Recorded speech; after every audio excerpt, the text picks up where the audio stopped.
Welcome to Agmax. ఈ వీడియోలో మనం శనగ పంట సాగు విధానం మరియు రకాల గురించి తెలుసుకుందాం. శనగ పంటను ఎక్కువగా రెండవ పంటగా రబీలో వేస్తారు. నీటి లభ్యత తక్కువగా ఉన్న ప్రాంతాలలో కూడా సాగు చేయటానికి అనుకూలంగా ఉండే పంట ఇది. శనగలు రెండు ప్రధాన రకాల్లో పండిస్తారు. ఒకటి దేశీ పప్పు మరియు కాబూలీ పప్పు.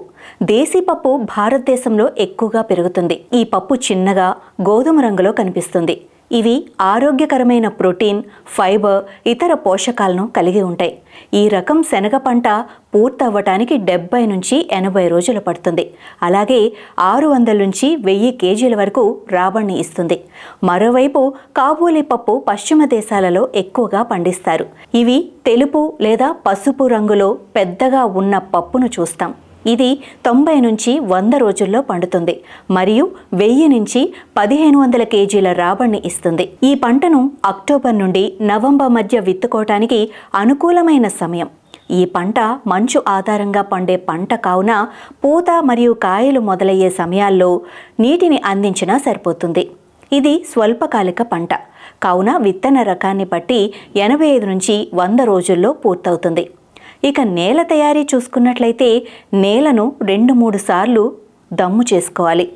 శనగ పంట సాగుకు చౌడు నేలలు మరియు నీరు నిల్వ ఉండే నేలలు తప్ప అన్ని రకాల నేలలు అనుకూలంగా ఉంటాయి.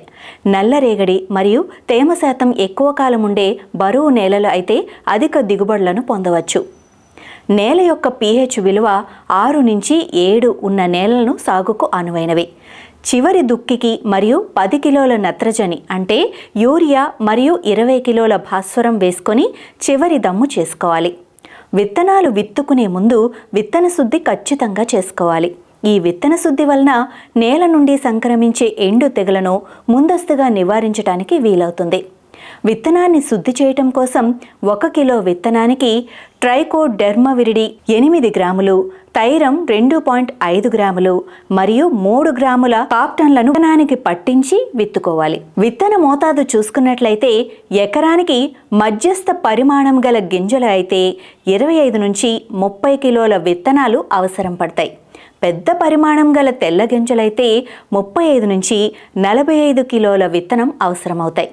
విత్తనం విత్తుకోవటంలో ఆలస్యమైతే పూత దశలో అధిక ఉష్ణోగ్రతలు ఉన్నప్పుడు పూత రాలిపోయే అవకాశాలు ఎక్కువ ఉండటం వల్ల అక్టోబర్ నుండి నవంబర్ చివరి వరకు విత్తుకోవటానికి సరైన సమయంగా తీసుకోవచ్చు.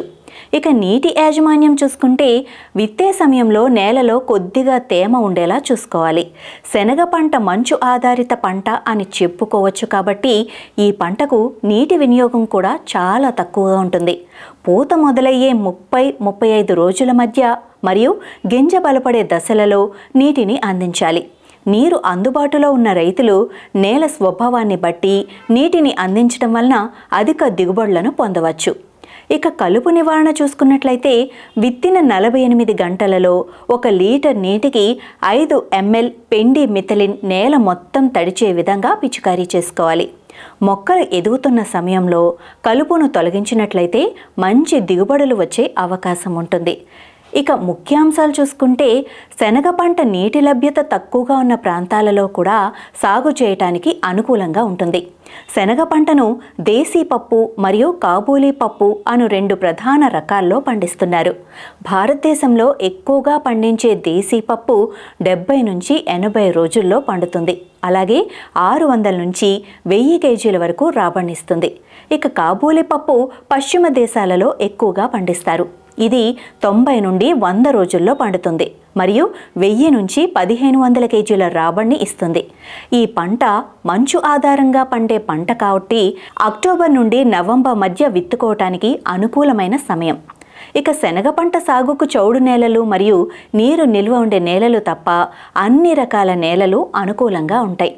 విత్తనాన్ని శుద్ధి చేయటం కోసం 1 కిలో విత్తనానికి ట్రైకోడెర్మవిరిడి 8 గ్రాములు, థైరం 2.5 గ్రాములు మరియు 3 గ్రాముల కాప్టన్లను విత్తనానికి పట్టించి విత్తుకోవాలి. విత్తే సమయంలో నేలలో కొద్దిగా తేమ ఉండేలా చూసుకొని పూత మొదలయ్యే 30 నుంచి 35 రోజుల మధ్య మరియు గింజ బలపడే దశలలో నీటిని అందించాలి. విత్తనం విత్తిన 48 గంటలలో 1 లీటర్ నీటికి 5 ml పెండిమిథలిన్ నేల మొత్తం తడిచే విధంగా పిచికారీ చేసుకున్నట్లయితే కలుపుని సమర్థవంతంగా నివారించవచ్చు.